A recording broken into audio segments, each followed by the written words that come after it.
ദൈവനാമത്തിന് മഹത്വം ഉണ്ടാകട്ടെ. എല്ലാ പ്രേക്ഷകർക്കും ബൈബിൾ രത്നം പ്രശ്നോത്തരയിൽ മത്സരിക്കുന്ന മത്സരാർത്ഥികൾക്കും യേശുക്രിസ്തുവിന്റെ നിസ്തുല്യ നാമത്തിൽ ഇന്റർ ഡിനോമിനേഷണൽ ക്രിസ്ത്യൻ ഫെലോഷിപ്പിന്റെ സ്നേഹവന്ദനം. ബൈബിൾ രത്നം പ്രശ്നോത്തരയുടെ രണ്ടാം സ്റ്റേജിൽ മത്സരിക്കുന്ന ഈ മത്സരാർത്ഥികളെ നമുക്ക് പരിചയപ്പെടാം. മീഗൻ Mathew from Kottarakara, Davis Matthew from Kumbanad,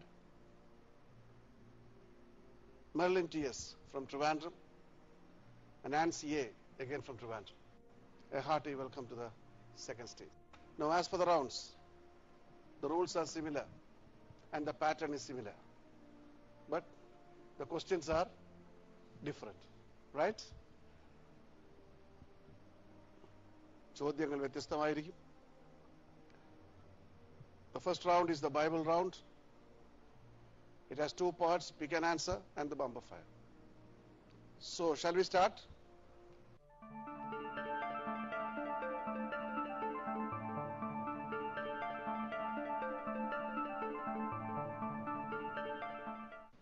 Who is number one?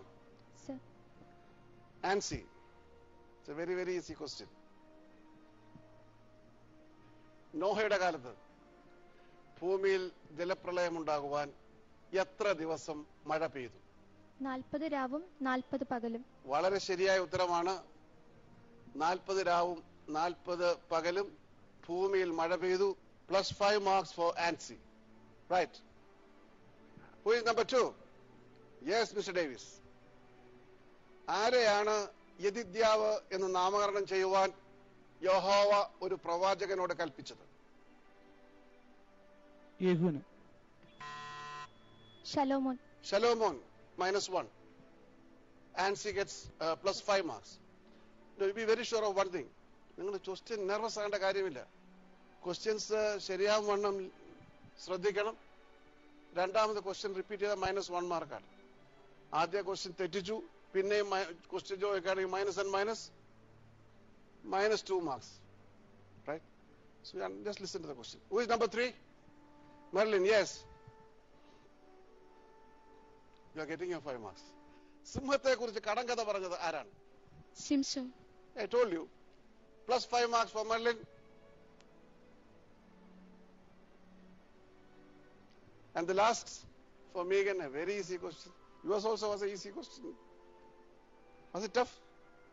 No. Yeah. No, man. Still there are 15 questions more. So many questions more. 10 കന്യകമാരുടെ ഉപമയിൽ മണവാളൻ എത്തിയപ്പോൾ 5 കന്യകമാർ എവിടെയായിരുന്നു? എണ്ണ വാങ്ങിക്കുവാൻ വേണ്ടി പോയിരിക്കുകയായിരുന്നു 5 കന്യകമാർ. ഉത്തരം വളരെ ശരിയാണ്. എണ്ണ വാങ്ങിക്കുവാനായി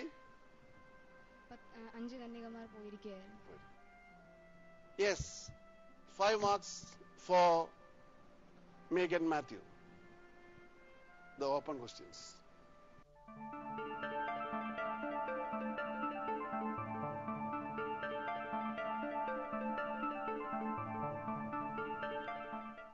ആർക്കും ബസറമർത്താം. The first question. They're all easy questions. It all depends on who answers first with the buzzer. Right. Hands on your buzzer. ശൗലിനെ രാജാവായി അഭിഷേകം ചെയ്താര്? മെർലിൻ. ശമൂവേൽ. അദ്ദേഹം ആരാണ്? രാജാവാണോ? അദ്ദേഹം ആരാണ്? ശമൂവേൽ ആരാണ്? പ്രവാചകനാണ്. അപ്പൊ എന്താ പറയേണ്ടത്?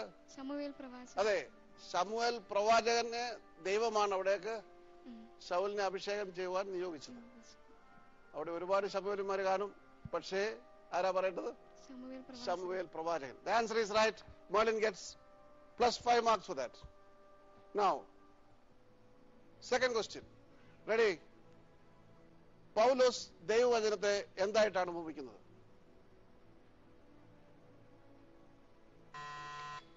Yes, Nancy. ഇരുവായ്ത്തലയുള്ള വാൾ പോലെ മൂർച്ചയുള്ളത്. Yes, അത് ഭാഗികമായി ശരിയാണ്. കംപ്ലീറ്റ് ചെയ്യാനല്ല, വേറെ പറയുന്നുണ്ട്. Something else. Yes. Who else pressed the buzzer? Yes. ജഡമായിട്ട്. ജഡം. കേൾക്കാൻ വയ്യ. ജഡമായിട്ട്. ജഡമോ? വചനത്തിനാണ് നമ്മൾ ചോദിച്ചത്. അല്ല. യെസ്, ജീവന്റെ പുസ്തകം. വചനം ജീവന്റെ പുസ്തകവും. ഡേവിസ് എന്തായി പറയുന്നത്? ഞാൻ ചോദിച്ചത് പൗലോസ് ദൈവവചനത്തെ എന്തായിട്ടാണ് ഉപയോഗിക്കുന്നത്? ഉപയോഗിക്കുന്നത്. ശരി. Now there are 3 wrong answers, 2 wrong answers, and 1 is a partial answer. Right. Will you read Ephesians chapter 6 verse 17?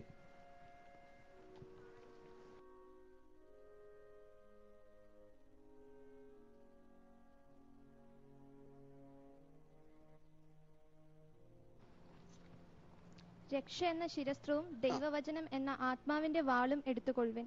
ദൈവവചനമെന്ന ആത്മാവിന്റെ വാൾ.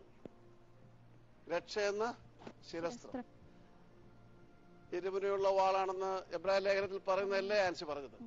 ഉത്തരം ഭാഗികമായിട്ട് ശരിയാണ്. ഞാൻ രക്ഷ എന്ന ശിരസ്ത്രം പറഞ്ഞില്ല. പറയാതെ ഉത്തരം നിങ്ങൾ പറയുമോ എന്ന് പരിശോധിക്കുകയായിരുന്നു. അപ്പോഴേക്കും ജീവന്റെ പുസ്തകം എന്ന് പറയുമ്പോൾ ഇത് യാതൊരു കാര്യവുമില്ല. Do you agree with me? Yeah, മായമില്ലാത്ത പാലാണ്. So the answer is not that. So Ansi gets 2 marks. You have മായമില്ലാത്ത പാലാണെന്ന് പറയുന്നത് ആരാണെന്ന് അറിയാമോ? സോ അതിലെനിക്ക് മാർക്ക് തരുവാൻ കഴിയുകയില്ല. I have to reduce 2 marks. വേദപുസ്തകം പഠിക്കുമ്പോഴും വായിക്കുമ്പോഴും ആരാണ് പറഞ്ഞിരിക്കുന്നത് എന്നുള്ളത് ശരിയായിട്ട് പ്രശ്നോത്തരയിൽ നിന്ന് വായിച്ചു പഠിക്കണം. റൈറ്റ്? And Davis ശ്രദ്ധിക്കുകയാണ്. Don't be nervous. So minus 2 marks for Merlin, minus 2 marks for Davis, and no marks for Megan Matthew. Now the next question. Very easy question. സ്നാപക യോഹന്നാന് യേശുവിനേക്കാൾ എന്ത് പ്രായ കൂടുതലുണ്ടായി? Yes. 3 മാസം. 3 മാസം. അടുത്താരാ പ്രസ് ചെയ്തത്? രണ്ടാമത് പ്രസ് ചെയ്ത ആരാണ്? ആൻസി അല്ലേ? Tell me. 5 months. 5 months. Right. പറയൂ. ധൈര്യമായിട്ട് പറയൂ. യെസ്, മീഗൻ. 6 മാസം. നമുക്ക് 3 ഉത്തരങ്ങൾ ലഭിച്ചിരിക്കുകയാണ്. ഡേവിസ് പറയുന്നു യേശുവിനേക്കാൾ 3 മാസം മാത്രമാണ് പ്രായ കൂടുതലെന്ന്. ആൻസി അതിനേക്കാൾ 2 കൂടെ കൂട്ടി 5 മാസമാണെന്ന് പറയുന്നു. അവിടെ നിൽക്കാൻ മീഗൻ പറയുന്നു 6 മാസമാണ്. മെർലിന് എന്തെങ്കിലും ഉത്തരമുണ്ടോ? പ്രായ കൂടുതലുണ്ടോ? യെസ്. ഡേവിസ് കൂടുതൽ മറുപടി പറഞ്ഞാൽ മൈനസ് മാർക്ക് ചിലപ്പോൾ കൂടിപ്പോകും. 6 മാസമാണെന്ന് ഇപ്പോൾ ഡേവിസ് ഉത്തരം പറഞ്ഞപ്പോൾ ആദ്യമേ ആ 3 മാസം എവിടെയായിരുന്നു?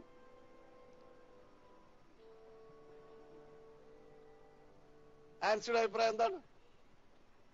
അഭിപ്രായം ഇല്ല. അഭിപ്രായം ഉണ്ടായാലും ഇല്ലെങ്കിലും മൈനസ് മാർക്ക് ലഭിച്ചേ തീരൂ. പറയാം. റൈറ്റ്. അപ്പോൾ നമുക്കൊരു തീരുമാനമാകണ്ടേ? ഞാൻ ഡേവിസിന്റെ ഇഷ്ടത്തിന് വിടുകയാണ്. എത്ര മാസമാണെന്ന് പറഞ്ഞാലും ഡോക്ടർ അല്ലെങ്കിൽ ഞങ്ങൾ സമ്മതിച്ചിരാം. 6 മാസം. 6 മാസം ശരിയായ ഉത്തരവാണ്. minus 2 marks for Ansi, minus 2 marks for Davis, and plus 5 marks for Megan. Right.